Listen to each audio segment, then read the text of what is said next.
Are you curious about how the Aurora Borealis is formed? Auroras are caused by solar wind particles colliding with gases in the Earth's atmosphere, emitting beautiful colors like green, red, and purple, creating mesmerizing patterns in the night sky. The name Aurora originates from the Roman goddess of dawn, Aurora. When the sun releases charged particles during solar storms, these particles travel towards Earth and interact with our planet's magnetic field. The Earth's magnetic field directs these charged particles towards the poles, where they collide with molecules in the atmosphere, such as oxygen and nitrogen. Did you know that auroras can reach heights of up to 200 miles above the Earth's surface, creating a breathtaking spectacle visible from space? Aurora colors are Earth's atmosphere's secret code.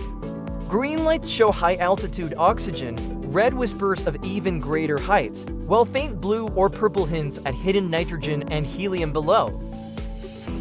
And here's a surprising fact: auroras can create sounds.